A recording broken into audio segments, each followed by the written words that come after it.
আজকের ভিডিওতে তৈরি করব একটা ক্লে জুয়েলারি তৈরির জন্য এখানে আমি ফেবিক্রিলের মোল্ডেড ক্লে নিয়েছি। আর মোল্ডেড ক্লেটাকে আমি ভালোভাবে মেখে নিয়েছি প্রথমে। তারপর এটা থেকে কিছুটা অংশ করে এভাবে গোল গোল করে কেটে নিয়েছি। প্রত্যেকটা গোলের আকার কিন্তু একই রকম হতে হবে, না হলে এই পাপড়িগুলো ছোট বড় হয়ে যাবে। তো প্রথমে একটা গোল আমি ক্লে নিয়ে চ্যাপ্টা করে নিয়েছি, তারপর আরও একটা গোল ক্লে নিয়ে এভাবে বসিয়ে দিয়েছি চ্যাপ্টা করা ক্লেটার ওপর, দেখতেই পাচ্ছেন। তার চারপাশ থেকে কিন্তু আমি পাপড়িগুলো সাজিয়ে দিচ্ছি। তো এই প্রথমে যে পাপড়িগুলো আমি এখানে বসাচ্ছি, এই পাপড়িগুলো আপনারা যে সাইজের করবেন ফ্লাওয়ারটা কিন্তু সেই সাইজের হবে। মানে এই পাপড়িগুলো যদি আপনারা আরও বড় করতে চান তাহলে ফুলের সাইজটা অনেক বেশি বড় হবে, আর যদি ছোট সাইজের ফ্লাওয়ার করতে চান তাহলে পাপড়িগুলোর সাইজও কিন্তু ছোট করতে হবে। মানে এটার উপরেই নির্ভর করবে যে আপনার ফ্লাওয়ারটা কতটা বড় হচ্ছে। তো এরপর দেখুন, এরপর আমি আরও ছোট ছোট সাইজের এরকম পাপড়ি তৈরি করে এর ওপর থেকে মাঝখানের দিকে এভাবে বসিয়ে দেব। তো বুঝতেই পাচ্ছেন প্রথমে যে পাপড়িগুলো আমি সেট করেছি এগুলোর নিচে কিন্তু আর কোনো পাপড়ি যাবে না, সুতরাং এই পাপড়িগুলো যতটা বড় হবে ফুলটা কিন্তু ঠিক ততটাই বড় হবে। এখানে যে ক্লেটা আমি ব্যবহার করছি এই ক্লেটা কিন্তু এরকমভাবেই আসে না, এটাকে মিশিয়ে তৈরি করে নিতে হয়। মানে এর মধ্যে হার্ডনার আর রেজিন থাকে। যারা এখনও জানেন না তারা আমার অন্য যে কোনো ক্লের ভিডিও দেখে নিতে পারেন। মানে ক্লে দিয়ে যে জিনিসগুলো তৈরি করেছি সেই জিনিসের ভিডিওগুলো দেখতে পারেন, তাহলে বুঝতে পারবেন। এখানে আসলে প্রথমের ভিডিও ক্লিপগুলো ডিলিট হয়ে যাওয়ায় এখানে আমি দেখাতে পারিনি কিভাবে মেশাচ্ছি। অনেকেই হয়তো আমার চ্যানেল ফলো করেন, তারা অবশ্যই জানেন কিভাবে কি করতে হয়, বা অলরেডি অন্য চ্যানেল থেকেও অনেকেই জেনে নিয়েছেন বিষয়টা। তবুও যারা জানেন না তাদের উদ্দেশ্যে বললাম যে বাকি যে ভিডিওগুলো আছে সেগুলোর মধ্যে থেকে যে কোনো একটা দেখে নিতে পারেন, তাহলে বুঝতে পারবেন। এখানে দেখুন ফ্লাওয়ারটা প্রায় কমপ্লিট হয়ে এসেছে। ফ্লাওয়ারটার ওপর দিকে যত আমি পাপড়ি অ্যাড করব সেগুলো কিন্তু আস্তে আস্তে ছোট সাইজ অ্যাড করব। এভাবে করতে করতে দেখুন ফ্লাওয়ারটা কতটা সুন্দর লাগছে দেখতে। আর এই যে মোল্ডেড ক্লেটা আছে এটা কিন্তু দোকান থেকে কেনা। আর এছাড়াও আমি হ্যান্ডমেড ক্লের একটা টিউটোরিয়াল ভিডিও অলরেডি দিয়ে দিয়েছি আগের দিন। তো যারা এখনও দেখেননি তারা কিন্তু ওই ভিডিওটা দেখে নিতে পারেন এবং সেই ক্লেটা দিয়ে কিন্তু জুয়েলারি তৈরি করতে পারেন। এখানে জুয়েলারির যে লকেটটা তৈরি করছি, মানে এই ফ্লাওয়ারটা দিয়ে কিন্তু লকেটটা তৈরি হবে। তো ফ্লাওয়ারটা অনেকটাই ছোট হয়ে গেছে, যেহেতু এই ফ্লাওয়ারগুলো আমি ছোট সাইজের তৈরি করেছি, বড় সাইজে কখনো তৈরি করা হয়নি সেভাবে। তো তার জন্যই এখানে কিন্তু ফ্লাওয়ারটা আমি ঠিকঠাক সাইজ মতো করতে পারিনি, মানে আরও একটু বড় হলে বেশি ভালো লাগতো। তো তার জন্যই এর সাথে আমি একটা পাতা অ্যাড করে দিয়েছি যাতে লকেটটা দেখতে একটুখানি বড় সাইজের লাগে।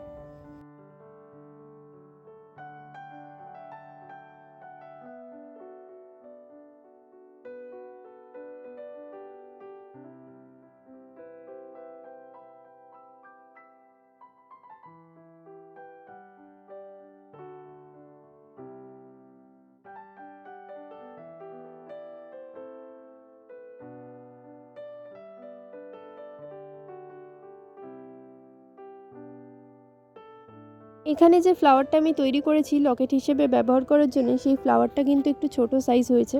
তো তার জন্য এখানে আলাদা করে একটা পাতা অ্যাড করে দিচ্ছি ফ্লাওয়ারের সাথে, যাতে লকেটটা দেখতে একটু বড় সাইজ লাগে।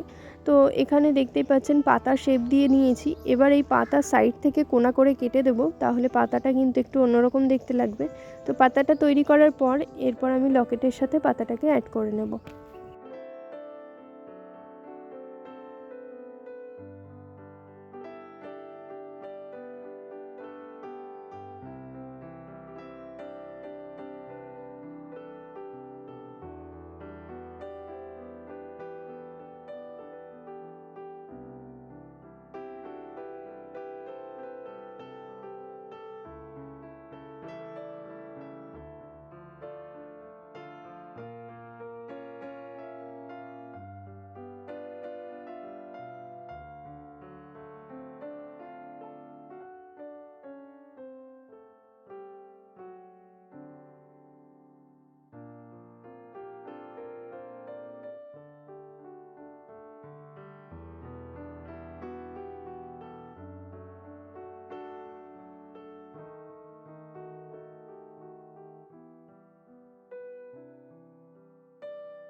লকেটটা কিন্তু তৈরি করা হয়ে গেছে। এরপর আমি তৈরি করব ইয়াররিংস। তো ইয়াররিংস তৈরি করার জন্য এখানে প্রথমে একটা বেস তৈরি করে নিলাম, আর এই বেসের চারদিক থেকে এবার আমি এই পাপড়িগুলোকে সাজিয়ে নেব একই রকম পদ্ধতিতে, যেরকমভাবে লকেটের ফ্লাওয়ারটা তৈরি করার সময় করেছিলাম সেই একই রকমভাবে আমি আরেকটা ফ্লাওয়ার তৈরি করে নেব।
এখানে ইয়াররিংস আর লকেটটা তৈরি করে নিয়েছি। এরপর আমি এটা শুকিয়ে গেলে এর ওপর কিন্তু কোনো সাদা রঙের কোটিং দিচ্ছি না, যেহেতু এই রঙগুলো খুবই হালকা, আর রেড কালারটা হোয়াইট কালারের সাথে মিশে গেলে পিঙ্ক হয়ে যাবে, ঠিকঠাকভাবে রেড কালারটা আসবে না। তাই আমি সাদা রঙের কোটিংটা কিন্তু দিইনি। প্রথমে আমি মাঝখানটা ইয়েলো কালার করে নিয়েছি, তারপর এই শুরুর দিকের পাপড়িগুলোতে একটুখানি মেরুন কালারটা ইউজ করার চেষ্টা করেছি, আর সাইডের দিকের যে ফ্লাওয়ারের পাপড়িগুলো আছে সেগুলোতে রেড কালার ইউজ করছি। আর এরপর পাতাটা সবুজ করে নেব, যেরকম নর্মালি পাতার কালার হয়। আর ইয়াররিংসেও কিন্তু একই রকম কালার আমি ইউজ করব। দিয়ে সব কিছু আমি কালার করে নিয়ে জিনিসটাকে ঠিকঠাকভাবে সেট করে নেব।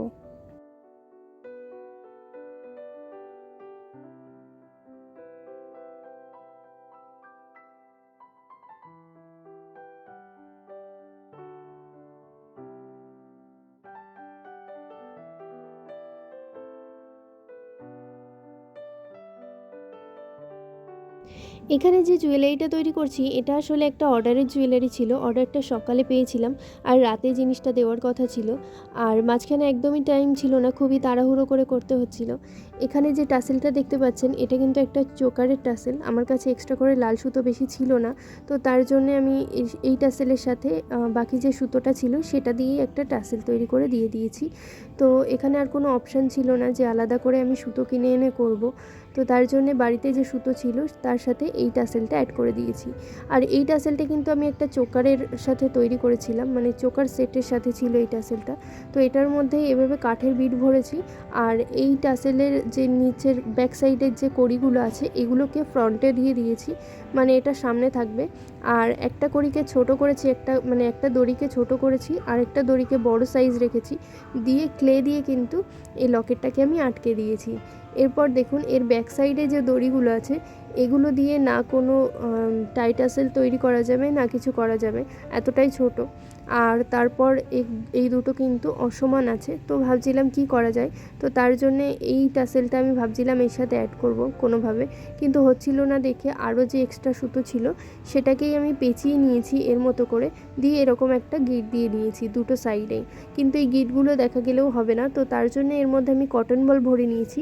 নিয়ে ঠিকঠাকভাবে এই গিটের ওপর দিয়ে একটা কটন বল আমি ভরে আঠা দিয়ে দিয়েছি, আর বাকি যে জায়গাগুলো ছিল সেই জায়গাগুলোতেও কিন্তু কটন বল ভরে দিয়েছি। তারপর এই টাসেলটা ঠিকঠাকভাবে তৈরি হয়েছে। তো এই টাসেলটা তৈরি করতে খুবই প্রবলেম হয়েছে আমার, কিন্তু কিছু করার নেই যেহেতু অর্ডার আছে। তো কেউ যদি অর্ডার করতে চান অবশ্যই কিন্তু একটু টাইম নিয়ে আমাকে অর্ডার করতে পারেন। তো ফেসবুক পেজ আছে আমার বং ক্রাফটার 6, সেখানে গিয়ে কিন্তু আপনারা আপনাদের নিজেদের মতো করে কাস্টমাইজ করিয়ে নিতে পারেন জুয়েলারি। তো তার জন্য অবশ্যই কিন্তু মেসেজ করতে হবে ফেসবুক পেজে।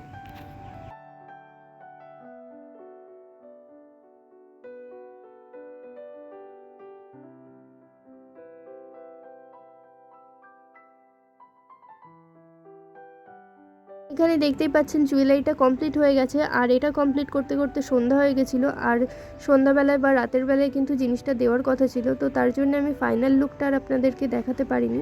এটাই হচ্ছে ফাইনাল লুক, এখানে যতটুকু দেখতে পাচ্ছেন।